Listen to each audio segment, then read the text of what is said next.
ಅಸ್ಸಲಾಂ ವಲೈಕುಂ.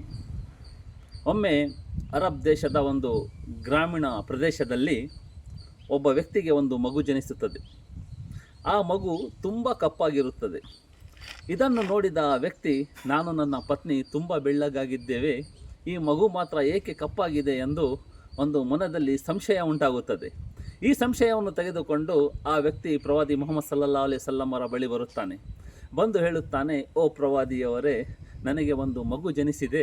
ನಾನು ಮತ್ತು ನನ್ನ ಪತ್ನಿ ತುಂಬ ಬೆಳ್ಳಿಗಾಗಿದ್ದೇವೆ, ಆದರೆ ನನಗೆ ಹುಟ್ಟಿದ ಮಗು ಮಾತ್ರ ತುಂಬ ಕಪ್ಪಾಗಿದೆ ಎಂಬ ಒಂದು ಸಂಶಯವನ್ನು ವ್ಯಕ್ತಪಡಿಸುತ್ತಾನೆ.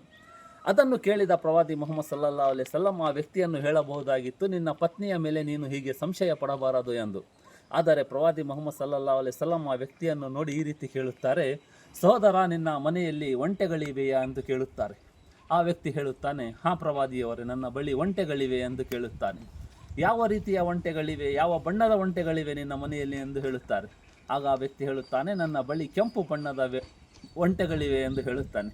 ನಿನ್ನ ಬಳಿ ಕಂದು ಬಣ್ಣದ ಒಂಟೆಗಳಿವೆಯಾ ಎಂದು ಕೇಳುತ್ತಾರೆ. ಇಲ್ಲ ಪ್ರವಾದಿಯವರೇ, ನನ್ನ ಬಳಿ ಕಂದು ಬಣ್ಣದ ಒಂಟೆಗಳಿಲ್ಲ ಅಂತ ಹೇಳುತ್ತಾನೆ. ನಂತರ ಮುಂದುವರಿಯುತ್ತಾ ಕೇಳುತ್ತಾರೆ, ಪ್ರವಾದಿಯವರು, ನಿನ್ನ ಬಳಿ ಬೂದಿ ಬಣ್ಣದ ಒಂಟೆಗಳಿವೆಯಾ ಎಂದು ಕೇಳುತ್ತಾರೆ. ತಕ್ಷಣ ಆ ವ್ಯಕ್ತಿ, ಹಾಂ, ನನ್ನ ಬಳಿ ಬೂದಿ ಬಣ್ಣದ ಒಂಟೆಗಳಿವೆ ಪ್ರವಾದಿಯವರೇ ಅಂತ ಕೇಳುತ್ತಾರೆ. ಅದು ಎಲ್ಲಿಂದ ಬಂದವು ಅಂತ ಕೇಳುತ್ತಾರೆ.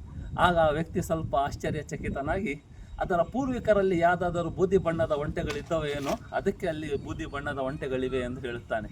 ಇದನ್ನು ಕೇಳಿದ ಪ್ರವಾದಿ ಮುಹಮ್ಮದ್ ಸಲ್ಲಲ್ಲಾಹು ಅಲೈಹಿ ವಸಲ್ಲಂ ಹೇಳುತ್ತಾರೆ, ನಿನ್ನ ಪೂರ್ವಿಕರಲ್ಲಿ ಯಾರಾದರೂ ಕಪ್ಪಾಗಿರಬಹುದು, ಆದ್ದರಿಂದ ನಿನಗೆ ಹುಟ್ಟಿದ ಮಗು ಸಹ ಕಪ್ಪಾಗಿದೆ ಎಂದು ಹೇಳುತ್ತಾರೆ. ಇದನ್ನು ಮನವರಿಕೆ ಮಾಡಿ ಆ ವ್ಯಕ್ತಿ ಸಂತೋಷದಿಂದ ತನ್ನ ತಪ್ಪಿನ ಅರಿವು ಮಾಡಿಕೊಂಡು ಮನೆಗೆ ಹಿಂದಿರುಗುತ್ತಾನೆ. ಆದ್ದರಿಂದ ಯಾವುದೇ ಒಬ್ಬ ವ್ಯಕ್ತಿ ಏನಾದರೂ ಒಂದು ಪ್ರಶ್ನೆಯನ್ನು ತಂದರೆ ಅವನಿಗೆ ಮನ ಮುರಿಯುವ ರೀತಿಯಲ್ಲಿ ಉತ್ತರ ಕೊಡದೆ ಅವನಿಗೆ ಸಂತೃಪ್ತಿಯಾಗುವ ರೀತಿಯಲ್ಲಿ ಉತ್ತರ ಕೊಡಬೇಕೆಂದು ಈ ಮಾನವ ಕುಲಕ್ಕೆ ಪ್ರವಾದಿ ಮುಹಮ್ಮದ್ ಸಲ್ಲಲ್ಲಾಹು ಅಲೈಹಿ ವಸಲ್ಲಂ ಕಲಿಸಿಕೊಟ್ಟಿದ್ದಾರೆ. ಇದನ್ನು ನಾವು ಅನುಸರಿಸೋಣ ಎಂದು ಹೇಳಿ ನನ್ನ ಮಾತನ್ನು ಮುಗಿಸುತ್ತೇನೆ.